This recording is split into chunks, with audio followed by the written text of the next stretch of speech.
Ladies and gentlemen, children of all ages, or at least those that are old enough to figure out how to subscribe to a podcast, welcome to the 36th episode of the CRZY podcast.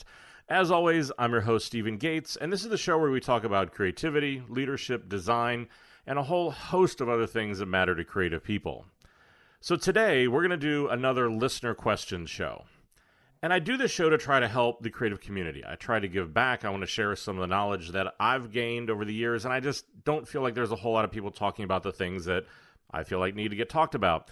Now, at the end of every show, I ask you to go out and give the Facebook page a like, or to reach out to me over social media if you have more questions, if there are more things you want me to talk about. Now, I don't just do that for marketing, and I don't just do it for my ego. I do it because I genuinely want to engage with you. I want to make this show a living thing. I want to share more, answer more questions, make this more of a dialogue than a one-way communication. So this week, I want to answer 3 more questions that came in from listeners. But before I do that, I also want to make this an invitation. If there's something that you want to ask, if there's something that you want to find out about, go to the Facebook page, go to social media, and ask me. The ones that are the quick and easy ones, I'll answer right there. The ones that I feel like maybe they probably deserve a bit more of an explanation than what I'm going to be able to type up there. Well, then those are the things I'm going to put into these shows. But in either case, the reason why I want to be able to do this through social media is I want the discussion to be out in the open. I want people to be able to participate, to learn, so that we all can learn, and it's not just a bunch of one-way communications that are trapped in emails. I believe that with the way that I work, and I believe it here. So like I said, this is an invitation. If you have one of those questions, feel free to write in and I'll be happy to answer them. Let's jump into the show. The first question comes from the 2 hosts of the High Resolution podcast, who are Bobby Goschel and Jared Arandu.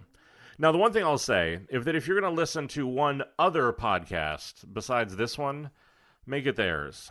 Because I think I made the choice with my podcast that I didn't want to do an interview series. I didn't want to go out and talk to people because I felt like there were a lot of other people that were doing that, and they would probably do it better than me. That for this one, I had a point of view that I wanted to convey. But I think that what Bobby and Jared are doing is exceptional. And so what they've done is they have gone through and picked out 25 of what they think are the best design leaders that are out there doing right now. And they've gone out and interviewed them to try to get their take, their perspective, their insight on a whole host of different topics. And a lot of this are people that I deeply, deeply respect. It's the Scott Belskis of the world and just a ton of other people that I think are really, really great leaders at companies like Spotify and Facebook and Microsoft and Uber and on and on. So the thing that I'll tell you is that if you want to go follow one other podcast, if you find this one valuable, I guarantee you're going to find theirs valuable as well. Also because coming up in episode 15, yours truly will be making an appearance in that series. So this is not a shameless plug. Well, I guess it sort of is. But it is a plug for their show because I think whether I was on it or not, I would recommend it. I think that's the best thing that I can say about it. But it really is one of those things where you can learn a lot from it, from a lot of other perspectives besides just mine. So go out and do yourself a favor and give that a look. But they wrote in, and the question that they had was simple, but I think, again, it was one that deserved the time and attention I wanted to give to on this show. So what they asked was, how can designers time asking for a raise properly, and what's the best way to negotiate? Now, this is an interesting one, because I think in a lot of cases in the past, you've heard me talk about how designers need to learn business, probably more than they need to learn a lot of other things right now. But I think that this is a long-standing problem that creatives have had. This is a long-standing problem because the reality is that I would say that asking for a raise, probably arguably just like all of your career management, it has to be strategic. It has to be thoughtful. It has to be a business case that is put behind this. And I think that's not the case for nearly enough people. And so I think that for me, whether it's my career management, raises, promotions, anything like that, I've tried to be very thoughtful and strategic. But let's start with how do I see most people do it? Because I've also run creative teams for a really long time, so I've had the benefit of both perspectives. I have the benefit of someone who wants to get promoted, who wants to get raises, just like everybody else. But I'm also somebody who is then in control of those things, so I can see kind of both sides of the house. So here are 2 ways not to do it. I think that one of them, which you see a lot, is that people just will simply pick an arbitrary time. Some life event. They had a good project. Like something they decided just kind of gave them the courage to be able to go and say, okay, now is the time to make a stand, to get that raise, to ask for more money, and I'm just going to be able to kind of say, okay, now's the time. The other one that I see a lot are people who think that raises and promotions should be based on how long you've worked someplace. And with that one, the one thing that I can tell you is that, to my knowledge, the only place where the amount of time you've put in actually means for anything is prison. And we're not running that. What we're running is a business, and we're running a team that is based on contributions. What we're a part of is a business. This is why I would say that you need to learn business, because you just simply need to understand, how does this stuff work? Why does the random approach, or why does kind of saying, look, I've been here a long time, not work? Why does that get you pushback and it kind of blows up and doesn't quite work the way that you think it does? Well, to be able to understand that, I think you need to basically understand business. How does a promotion work? And just from the base mechanics of it, what it's going to be is that if I'm your boss, you're going to come to me and you say, Steve, I want a raise. Steve, I want a promotion. And we'll say for right now that I agree with you. I think you should get one. So there's a process that I then have to go undertake, because what I need to then do is I need to go sell my boss on this. Because we're going to get to a time of year, we're going to get to a point in time whenever all of direct reports are going to come together, and we're all going to make the case for why our people should get promoted. Why should our people be the ones that get that position, that we spend more money on? Because that's ultimately what this comes down to, and we've talked about this in past shows, but it's the case that every business will try to get you for as little money as they can. That's why it's called a business, because that's their point, is to keep cost down. So raises are an increase in cost. Raises have to be justified. Promotions have to be justified. What that often then means is that I need to be able to go and make your case. My boss needs to know your name. We need to have tangible examples of things that you have done that prove why you're worth this extra money. Why are you worth this bigger position? But that's what it is I have to go and then make that case. This is really something that is a long-standing business tradition. I think this is the one place where being creative doesn't actually deviate from the norm much at all, because this is the way it's always done. Every business, lower cost. Every person wants more money. The push and pull between the two is where it gets interesting. But that's the reality. Does my boss know your name? Can I cite tangible things that you've done that support my argument?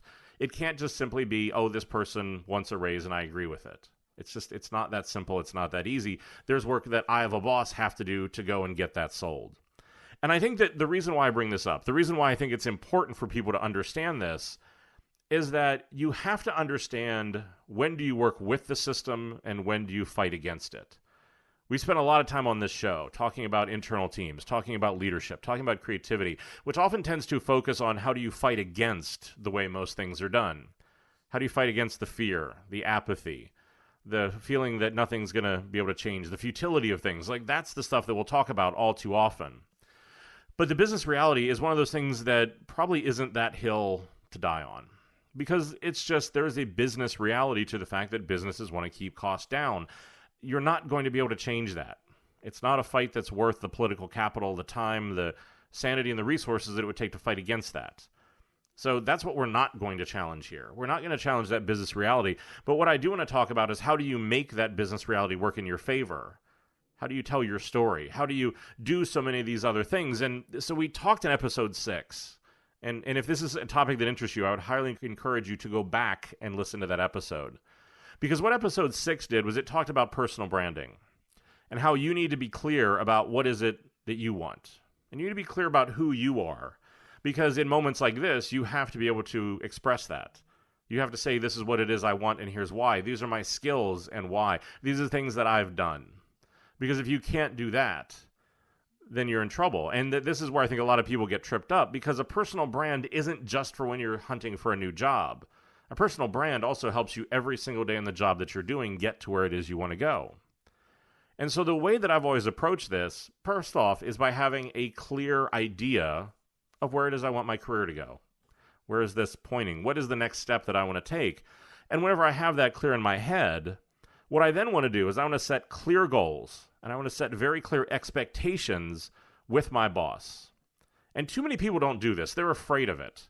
They feel like, oh, well, if I have that conversation, if I say what I want, my boss needs to tell me what they want. My boss needs to tell me where they want me to go. And don't get me wrong, that's part of this conversation. But I think it's also that each side has to hold the other one accountable. Yes, absolutely. My boss is going to have things that they want me to accomplish, projects that they want done, growth that they want to happen. And I want a boss who wants that. If you have a boss that doesn't have that, that's a bigger concern we'll talk about here in a minute. But if they're going to have that expectation of me, if they're going to ask me to do that, well, then I guess I feel like I have an equal right, since this is a relationship and there are two people in this relationship, well, then I have an equal right to have these goals and expectations that I'm going to ask of them. Because the reason why I do it is that I want to be able to measure success. I want to be able to measure accomplishment, and I want to do it in a way that we both agree on. And that's another key part of this, is it's that we both agree on this. Because ultimately, what is going to happen, what I want to have happen, is that whenever I achieve those goals, I complete those projects, I do whatever those things are that we've set, that we've agreed is the threshold that will trigger a raise, the threshold that will trigger the promotion, then I know that I have a solid foundation to ask for it, or quite frankly, even demand that happen, because we had an agreement that for me to get the promotion from designer to associate creative director to creative director, like whatever the change would be, whenever that happens, we have an agreed upon standard that we've both said, okay, this is going to be the threshold. And when that threshold trips, then I feel like I have a very solid foundation to go and ask that. And the reason why I came to this, quite frankly, was because I think I was one of those people for far too much of my career that made the mistake of just arbitrarily asking, or even worse and more disappointing and more frustrating, expecting that my boss would recognize my talent, expecting that I would be the one who would be seen, who would be called out, who would be recognized for the great talent that I was. Scott Belsky always told a really interesting story about this that I think is very relevant here. He told the story about an experiment that happened. And what they did was they took Joshua Bell, who is probably the world's greatest violinist. They gave him probably one of the world's most expensive violins, a multi-million-dollar violin. And they stuck him in the subway and had him perform. I think the night before he had sold out Carnegie Hall. Well, then the next day, they had him perform in the subway, just in street clothes with no fanfare, no announcement, just had him stand there and play. So you had the world's greatest violin with one of the world's greatest violinists performing down there. Well, without the fanfare, without the goals, without the setup, without all the hype, I think he made like $30 for the entire day. Sold out Carnegie Hall the night before. So the lesson in this is that I think even the greatest talent, with the greatest equipment, without the right expectation, without the right setup, doesn't get recognized. And I think that that's really an important part here, because I spent too much of my career thinking, oh, well, they see the good work I'm doing. Oh, well, they know that they should give me this. Well, even if they know that, there is still, once again, the business reality of having to raise cost. And so too often in my career, I've had to take my promotions, I've had to take my raises by force, of getting to the place where I would say, look, I've accomplished a lot. I don't want to leave this team. I don't want to get to a place where I'm going to have to walk away from this. But there's a certain point where I need to know, and I do know my value. I know what I bring to this team. I know the business impact that I've had, and that needs to be recognized. And that there's a certain amount of time where if that does not happen, it will force me into action. And that action is not going to be some big temper tantrum. I'm not going to come in and throw things around and scream that I quit and pack up all my shit and walk out. I'm not going to do that. But know that I'll be done. And that slowly, mentally, in other ways, I'm going to start packing. And I'm going to start looking for that next position, because there's not the recognition here. And that you, my boss, have a responsibility to help me reach that next level. And if you aren't willing to do that, then quite frankly, I'm going to go find another boss who will. Because it's just too many times in my career, advancement was debatable. It was discussable, just like creativity. Had I really accomplished enough to be able to get that done? Or then, oops, all of a sudden, well, no, actually, there's a whole new set of goals that you need to accomplish, and then we'll have that discussion. I didn't want that anymore. I was done with it because too many times I had a boss who wouldn't commit to those goals. And that I realized one of two things. One was, like I said before, it meant that either I needed to find a new boss, or I needed to find a way of holding them accountable. And I think that's what it does. Is so sitting down and having that conversation about what is the mutually agreed upon things that need to happen to trip that conversation, as far as I know, that's the best way to get that done. Because I just, like I said, I think that it's just fair that if they're going to ask that of me, I'm going to ask that of them. And if they refuse, if they don't want to do that, if you meet those goals and then that raise or promotion isn't tripped, then I also think that's a very, very easy, very clear way of managing your career, because you know then that you're going to have a really hard time advancing at that company. If it's going to happen at all, because we sat down, we agreed upon it. You gave me your word, I gave you my word. And, I've been in that position enough times where something has happened. The economy crashed. We changed CEOs. Like, there was something that caused that to be delayed. But at that point, I could still acknowledge that the person had met that threshold, and that we would just simply work around whatever that new business problem was. The new boss, the new leadership, the new direction of the company, whatever that was. But their value to the team hadn't changed. And so they would still know that it was recognized. They could still understand that I valued that, and we could have an open conversation about when was that going to happen. So again, they weren't getting fed up. They weren't going away and getting mad. But I think that allows you to be able to have that conversation with that. Now, the negotiating part, which was the second part of Bobby and Jared's question, was about negotiating. So the only thing I would say is that you want to go back and listen really to the episode first about setting your value. The last listener question show that I did had a big question about how do I set my value? How do I know what it is that I'm worth? So I would start with that, just so you have a ballpark of understanding where am I, just kind of in general in the industry. It's also why whenever I talked about you need to understand where your salary sits in the market, but you also need to understand where it sits really inside of your company. That for your position, there's a band of salaries that, is the top end and the low end, and that where do I sit inside of that, so that I also understand where are the guardrails. If we'll say that I'm sitting at $60,000 and I want to go to $100,000, but my particular salary band stops at $80,000, well, then obviously going and asking for $100,000 is going to be unrealistic off the top. It doesn't mean that maybe you don't go ask for $85,000 and then try to negotiate back down to $80,000 and sit at the top. But then you also know that I need to couple that question about a raise with a promotion. Because we'll say if all of a sudden I sit at $80,000, I'm sitting at the top of my band, I'm now stuck. I can't go any higher than where it is that I'm already at because the band doesn't go any higher. And they do that just for equality across the company. So what I need to then do is to trigger the conversation about a promotion. That if I'm doing so well, if I'm getting a raise, if I'm sitting at the top of that band, well then what do we need to do? What are the extra things that need to happen for me to trigger the promotion so I can move up to the next salary band so that my salary can continue to grow? But I think that's the thing, is that what I want to do is I want to negotiate. I want to understand where do I sit? How much room do I have? I want to have a good head on my shoulders, a good business strategy going into this. Because the thing really here is that just there are certain business realities that no boss is going to be able to get you out of, and that band is one of them. And if you have any questions about this stuff, if you're not sure what the bands are, if you're not sure what the salary ranges are, I'm sure that you can go sit down with any HR person who can walk you through this. It's public information. It should be something that your company doesn't hide, but you can get an understanding of just the basic facts. You're not asking them to say whether you should be promoted or not, like don't walk down that road, but just simply the facts. How much am I paid? What percentile does it sit in inside of the band? What's the top and bottom of the band? Just some of those so that I have that basic business understanding. But from there, it is negotiating, which is business, not emotion. And it is a business deal. And this is where I think that obviously, since it ties to your personal well-being, it affects where you live, it affects the car you drive, the type of food you eat, the vacations you can go on. There is the temptation for emotion to come into this because people can take it very personally as a judgment on their worth, which it is. But at the same point, this is a business deal. So don't get overly emotional because whenever you do that, you lose your leverage. You lose the ability to be the business negotiator who can be effective. Because that's the sort of thing, is what I said is, I want to be able to go through and I really want to be able to make sure that this is going to work. I want to make sure that, we're really going to make sure that I'm going to end up where I want to. And so the best business negotiation tactic is to have an idea of where your target is, have an idea if it's realistic, and ask for slightly more than that.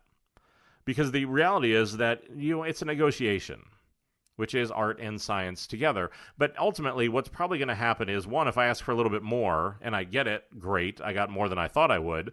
But also if they come back and push back against it, it gives me a place where I can compromise a little bit. Because the best thing that I've discovered about negotiation, whether it's about salary, whether it's about a business problem, whether it's about anything, is I never want to make it a black and white issue. I never want to make it up or down, yes or no, Coke or Pepsi, cats or dogs, right? Like I don't want only the extremes. I need a gray area in the middle. I need a place where I can negotiate, because if it is just the extremes, it's yes or no, well, I'm backing people into a corner. Either they're going to give in and then feel like, well, I wasn't really a team player. I kind of bullied them into it, and maybe I'm not somebody that we really want to invest in. Or I'm going to provoke a reaction of them calling my bluff, saying we're not going to do it, and now all of a sudden I'm in this fight for now I'm not only trying to get a raise, but I may be trying to keep my job. And so just don't make this negotiation a completely black or white, yes or no sort of thing. Always make sure that there's room to negotiate, that they can give on some things, you'll give on some things, but that there's room to be able to do that dance. Because that's really where the negotiation is. Because if it's just the yes or no thing, that's a hostage situation, and that's not what you want. And that's why I said that's true of your day-to-day business dealings. It's true of leadership. It's true of salary negotiations, that just mentally stay away from those extremes because they force people into extreme reactions, and everybody will react differently. But it's that room for compromise so that both sides feel like they won. That's the art of a great negotiation. But it's also very important, and I've seen this again a few too many times, that when you negotiate, don't bluff. Don't lie and don't bullshit. If you're going to come in and you're going to tell me that you have an offer on the table from another company, you damn well better have one. If you're going to come in and tell me that you made $500,000 last year at your last company, you better be able to make sure that I can call an HR person who will verify it. Because once again, that's not a negotiating technique. That's lying. And, there's a place for bluffing. There's a time to be able to kind of hedge that a little bit about what it is that I want. Like, bluff and hedge on your start date because you want to take an extra week of vacation. Like, do something else. But at the place where it comes down to this, that will blow up in your face almost every time. Because here again, I'm dealing with actuals. If you say, and you're going to try and hold me hostage and say, oh, there's another agency who wants me for $50,000 more, great, show me the offer letter. 98% of the time, those people are going to go, oh, I don't actually have it in writing. They just said they were interested in me. Great. That's not an offer letter. And now I know that you're willing to lie to me in a really critical moment, and I probably don't want you on my team. So don't bluff. Don't say something you aren't prepared to do. Don't say something that you can't actually back up in that negotiation because, again, you'll lose all your leverage. And then they have the upper hand. It's not a dance anymore. And that's why I said there is an art and a science to this. So set your goals, do your research, know what you're worth, and keep your career progressing whenever you do that. And don't leave it up to happenstance, time, or these other just kind of clumsy techniques. So hopefully, Jared and Bobby, that answered your question. If it didn't, feel free to write back in and I'll talk some more about it.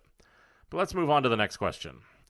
So the next one comes from Ayumi Katama Anderson, and she wrote into me on LinkedIn, and she asked, our company designers are all spread out.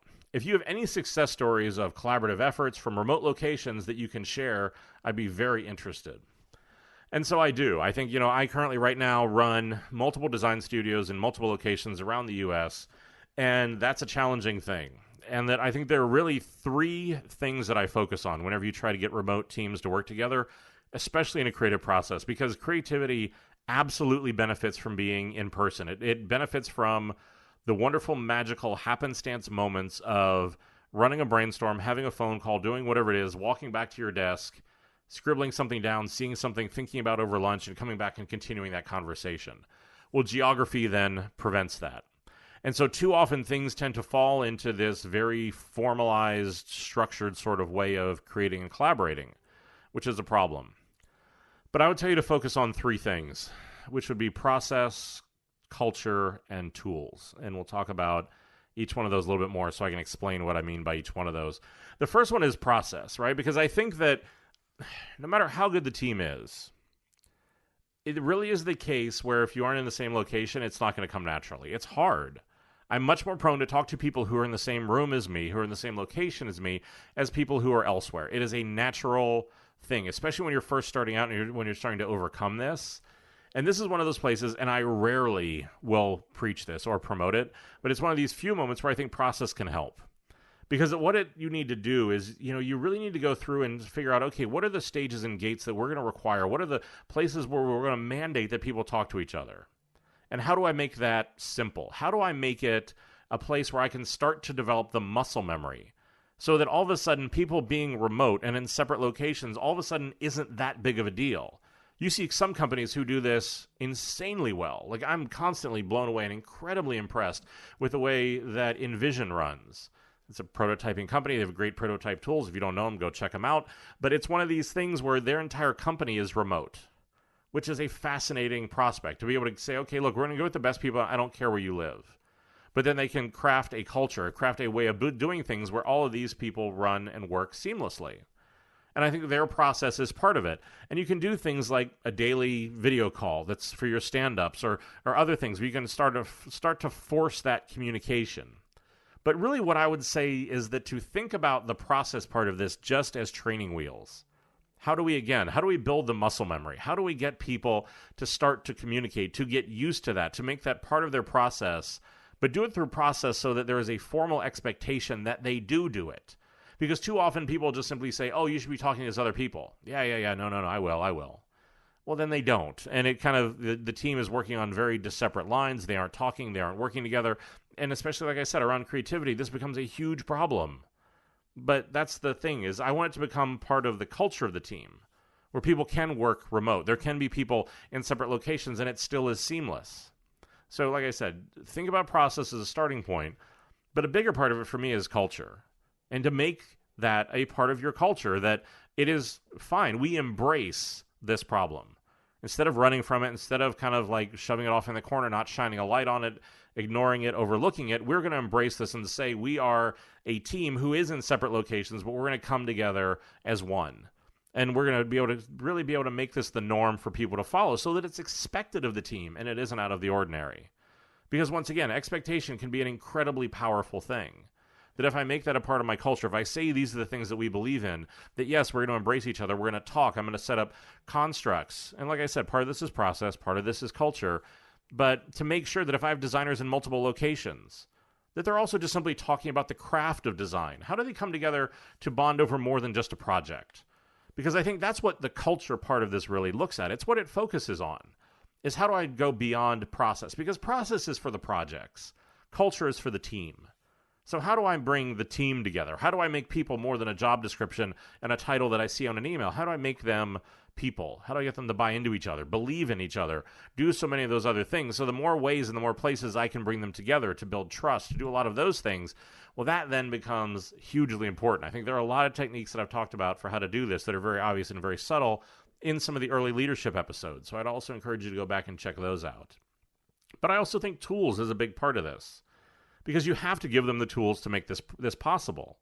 It could be Slack, it could be Google Hangout, it could be FaceTime, HipChat, tons and tons of other tools, but a way that makes this communication really easy, really seamless, that it's not something where it is a real chore to be able to go in and do, that every time I want to talk to somebody, I have to get a conference number, and I have to set up a WebEx, and I have to start a screen share, and I have to be able to get everybody on there and make sure they have the right dial-in, and that's not easier. That's actually a lot harder. So take a look at that and saying, okay, if I'm the leader of this team, what am I doing to help facilitate this, to make this easy? I will say that this is, once again, why I think Envision is doing a fantastic job in this area with their suite of tools. Because as a remote company, I think they genuinely understand this. But if you look at what they're doing around collaboration, around presenting, around prototyping, around a lot of other things, it works really well for remote teams, because I can be able to go in, I can do a group whiteboard. And what that allows me to do is that I can go in and I can pull it up, like for me, I can pull it up on my iPad. I can start to sketch what I want people to do. Other people can start to sketch on that. But then the output of that actually goes into the sketch file that goes back to the designer. So if I had 5 people in 5 different locations, it feels like one team. It feels like we're collaborating. We're all sitting around the same desk. And then whenever they go back, there's an artifact that they can work from. But I think those are the things that you need to think about, is how can I make it as easy and as seamless as possible? Because the tools are really important, because if I'm still using the same old antiquated tools, but I'm expecting a different result, it's not going to happen. Because I think that's why you see the rise of this entire category in the creative subculture, in the creative class, is because so many teams are so remote. Creativity is a team sport, and it's a more global sport than ever, as you've seen nearshore and offshore come into the process for agencies and in-house teams, as you've seen more and more creatives scattered all over the world but needing to work together, leadership in one place, teams in others. These are the ways that you need to be able to get this stuff done, and it's not going to be easy. But I think that if you focus on those 3 areas, it gives you a huge chance to get the results that you want. It gives you a huge chance to find out, how do you make this a part of your culture? But I think you also have to be open to the fact and be honest with everybody and set the expectation that we're all going to go figure it out together.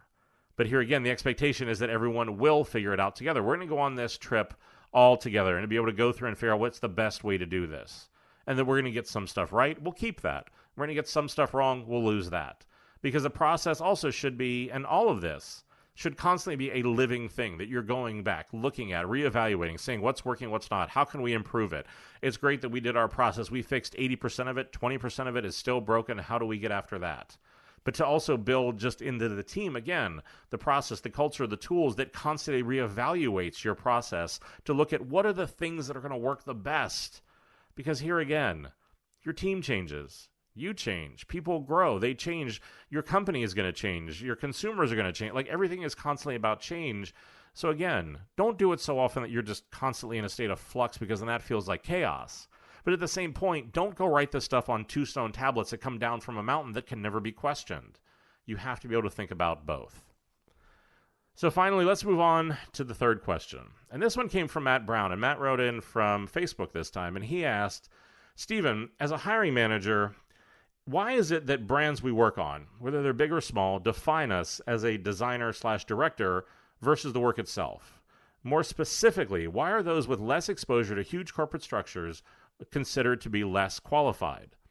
While it's always not the case, if you get someone in HR doing your initial screening, you will always have a pool of candidates from far bigger brand work than smaller ones. While you've had much success with big brands in your career, I'm curious, how do you see other designers/directors with less quote-unquote big brand experience? Take them out of the corporate structure and focus solely on their talent. And so, Matt, we had answered this a little bit on the Facebook page, but I think I wanted to dig into a bit more because I genuinely think this is a really great question. And ultimately, for me, it's a simple answer, but like most simple answers, it's complicated. Because the simple answer is that I've always felt that people who are truly creative can be successful in any company of any size. And I think that we should value, and I really, really believe this, that we should value how people think, how they work with the team, and how they contribute to our culture over anything else. And the reason why I say that is because I've done this long enough that I have seen some people with absolutely spotless pedigrees who went to the best design schools, worked at the best companies, who whenever you bring them in, you try to work with them, you talk about creativity, how do they have an idea, how do they actually work or lead or do so many of those other things, you very quickly find out that all of that pedigree and all those big brands add up to the fact that they could not fall off a boat and hit frickin' water. Because what they've been is they've been a product of a lot of really good leadership or really strong teams. But whenever you look at that as an individual, when you strip them of that support system, they can't deliver on that pedigree. And so often, some of the best designers I've found have come from the smallest agencies, the smallest brands. They just simply didn't have the shot or the opportunity to be able to work on that bigger work. Because for me, creativity transcends. You can do amazing work on a brand that nobody's ever heard of, and you can do really crap work on a big brand that everybody's heard of. And, the challenge here is the fact that I will openly say that I very much feel that I'm in the minority who thinks this way. Because I, even today, am somebody who is constantly staggered by how easily I get pigeonholed. First as an agency guy, then as a hotel guy, now as a bank guy. And somehow, that's all I can do. Oh, you work at a bank, all you can think about is banks. Or you worked at a hotel, that's all you can think about is a hotel. To the point where, people are shocked whenever I change industries. They're shocked whenever I can go work on other things. And I'm sorry, I've just always been so profoundly struck by how small-minded, idiotic, and bullshit that thinking is. Because if you're creative, if I'm doing my career right, if I am focusing on what I should be, which is my idea to deliver leadership, to deliver culture, and deliver great ideas, the need for that is needed by every single company that's out there. I can take my process, I can take my empathy, I can take my entire model of working, and I can adapt it to a new industry, to a new client, to a new way of thinking. But to think that somehow people can't do that, because they work on a small brand, they can't work on a big one, or anything like that, I've never bought into. But I'll also say that I do feel like a huge part of the hiring process is just flat out fundamentally broken. The fact that there are too many people in HR who screen creatives who don't understand how to do it. Just the way that we look at so much of the way we hire turns into more of a personality contest. Or it turns into who paid for the best education or who, got the break to work at the biggest agency or the biggest brand. And I've always just thought that was ridiculous. And, it's one of the things where this is broken. I want to kind of let's actually talk about this a bit more. I wasn't sure that I was planning on doing this, but I guess even to the point where I had something that happened to me recently that I think deeply, deeply underscores what this problem is. And why, I'll tell you that I think, Matt, your head's in the right place. I think that it is a problem. It's not one that is going to be easily solved or overcome. But just to kind of show you how deep some of this problem runs, and how much I'll also say that creatives are a massive part of this problem. Because I approach hiring, I guess, with that bias. With the fact that it's great that you've worked at great places. It's great that you have a great book. But time and time again, I find it to be insanely naive if you think that what is in someone's book is 100% a representation of them, even the best, most honest people. Because again, creativity is not a team sport. Unless there is a project that for whatever reason, which again is a rarity, that I did 100% on my own, the work that is there is not a product of just me. And too many times I have seen weak thinkers, weak creatives, weak designers or writers or whatever it is, end up with a great book because of the team that surrounded them or the leadership that they had, while as I look at them as an individual contributor, they cannot deliver on that promise. And I've also found a ton who can. Or I found ones, Matt, like your situation, of people who, you know what, maybe they didn't have the biggest brands. Maybe they didn't have the most dynamic and fascinating work. But you know what? The thinking that was there was spot on. And all that person needed was a shot. They needed an opportunity. They needed somebody to give them a chance to work on that big brand, to work on that big work, because they had the chops and they had the creativity to do it. So out of all of that, I really have developed a process that really looks at how do I weed these two groups apart? How do I not make an interview just a personality test? How do I actually go in and say, can you deliver on the promise that you've said? And so out of that, what I've done is developed a format that whenever my teams interview people, it's a two-part process. The first is where, well, I guess it's actually a three-part process, if we're being honest. The first is that, yes, we look at resumes, we look at portfolios as just the first pass to see, is there potential there? Is there something there? And it's going through and talking with the team and spending the time to train them on how do you look for nuance and not just big names. But so out of that, for the people that we feel like either have really strong books or have really strong potential, we call them in for what honestly is a bit of a different process. And the start of it is actually very traditional because it's a series of one-on-one interviews. They can interview with the entire team, the creative director. They can interview with me. It kind of depends on the position, who's there. We don't want to hold up the process too much, but it's the traditional interview format. It's the same way that you would always do it. But the wrinkle that we put in, which I find fascinating, which has become apparently incredibly controversial, is the fact that the other thing that we ask people to do is to actually do an exercise with us.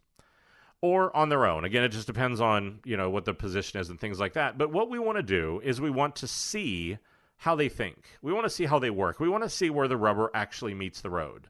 You come in, you say you can do all these fantastic things, have these great ideas, have this big stuff. Great. Let's see it. If it's a leadership position, let's have you spend some time working through a problem with the team. If it's an individual contributor, let's actually have you solve a problem. Because what I want to see is I actually want to see in real time how you think. I talked about this whenever we talked about the career development episodes, because again, too many times I've seen people who are great storytellers, great at weaving the tale, great at spinning the details, but whenever it comes to the actual work, they can't actually deliver. And the problem that as a leader you have to get around, the problem that you need to get by is the fact that what I don't want, the last thing that I want, is to find out that they can't deliver after I've hired them. I need to see that, I need to know that ahead of time. So this is why we give them these exercises, or we, have these different kind of scenarios that we put them through. Now, the reaction to this has been fascinating. Because for me, I generally want to look for creativity. I want to look for people who can work with a team. I want to and also I want to look for people who are a cultural fit, who aren't going to be these divas, these rock stars, these people who think that they're better than every little thing. Because at least on my teams, everything's your job. I don't care how senior you are. I don't care if it's me, right? Like everything's your job. Nothing's beneath anybody. But we've done this. We've gone through, and sometimes we'll do it as an individual. Sometimes we'll do it as super days where we have bunches of people come in. But very recently, I ran one of these events, and half of the people who had signed up pulled out of the event whenever they found out that we were going to give them this creative exercise, citing a whole litany of reasons. That either they were too good, they were too experienced, they were above having to prove their skills, which, look, I don't know about them. I've never been above that. There's never been a job that I've gotten where I've felt like me having to prove that I can deliver what it is that I say I can deliver is beneath me. And that's happened at, honestly, every single one of the jobs I've had in recent memory, including my current one. And the reality is that I want to work for a company that wants to make sure I'm not full of shit. Because that's the thing. If you just want to flow through this industry and you can do it without much work, and just go through and kind of just get by on what you say you can do, go in, not be able to deliver, coast for a little while, screw it up, wait for another job to come along, and then go take that one. There are a lot of people I know who've done that very, very successfully, and it is shocking to me how bad companies are at background checks. For the fact that, I've never understood, why do you just want to talk to the 3 people who you said I should talk to? And then it's like, wow, that's shocking. The 3 people who I said you could talk to only gave me good reviews. Wow, who would have seen that one coming? Like, maybe there's the thought of, maybe you actually should go back and, whether it's solicited or not, go back and talk to my last boss and see what their unadulterated opinion is. Talk to people on my team. Like, do some actual research to find out if this person is real or not, and not just kind of go, oh, the work is so pretty, they must be fantastic people.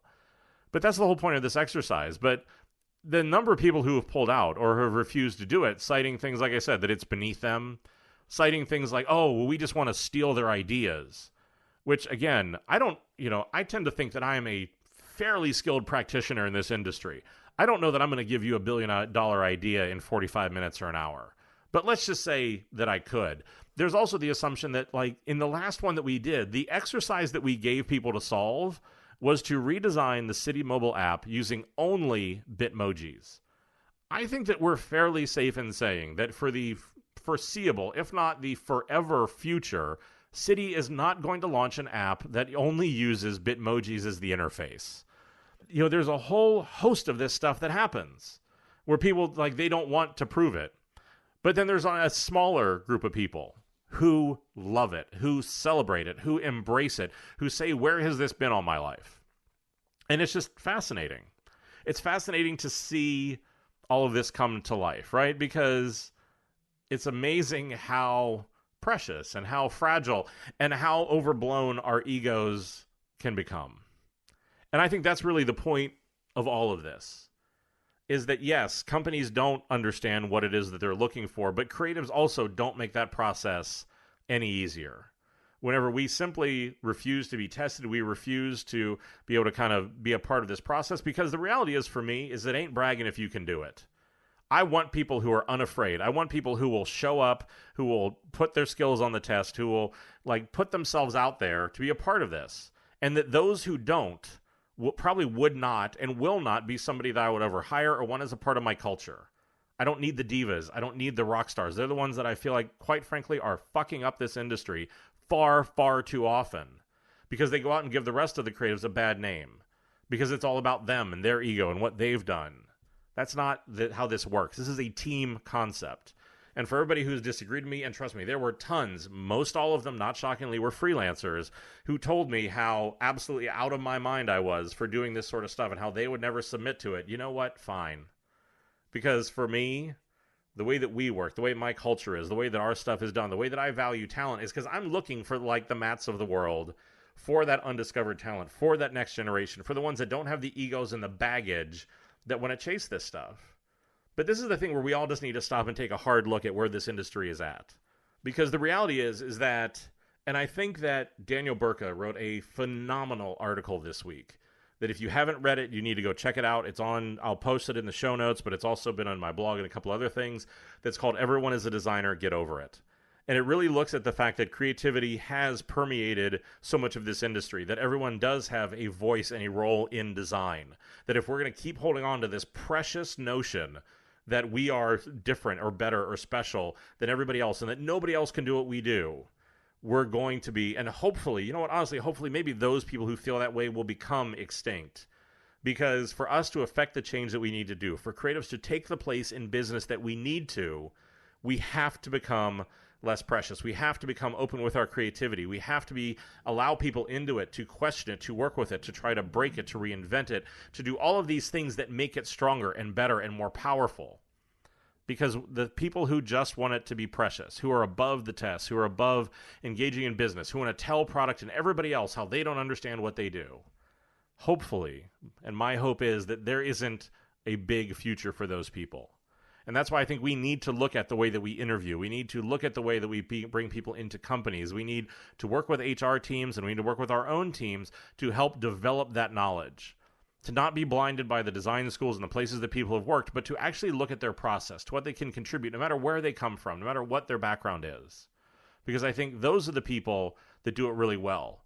And the other funny thing that most people seem to gloss over is that all of the companies who we all seem to fetishize, the Apples, the Googles, the Facebook, the Nikes, all of these people, that this is their process, and it has been for a long time, that if you go and interview one of these companies, they're going to ask to see you actually work. And so, unless, again, you want to stay a freelancer who's in the margins working on clients that you can big time with your amazing talent that's so unique. But if you actually want to do work at scale, if you want to make a difference, if you want to help influence a company, this is a shift in the thinking that we have to embrace. So that's it for these 3 questions. And so what I'll say is what I said before, is this is hopefully an invitation that if you like the show, go like it on Facebook. Just search for the Crazy One Podcast. But if you have questions, reach out to me. I'm happy to try to answer this, to make this as much of a dialogue as I can. As always, you can find the show notes, the related articles that I mentioned. Go over to podcast.stephengates.com. Stephen is Stephen. Done a lot of work, though, to make those show notes into a lot better place than where they were before. If you like the show, the only currency I ever ask for, and it really does make a big difference, is to just go over, take a few minutes. It's really all that I ask for. But please leave a review. Leave it on iTunes, leave it on whatever your favorite podcasting platform is. It makes a real difference. It brings more people to the show. It helps us all grow and evolve. As always, the boys down in legal want me to remind you that all the views here are my own. They don't represent any of my current or former employers. This is just me out here talking. And finally, I say it every time because I mean it every time, but thank you for your time. I know that time is truly the only real luxury that any of us have, and I'm always incredibly humbled that you want to spend any of it with me. So whenever we're back next week with a new show, as always, stay crazy.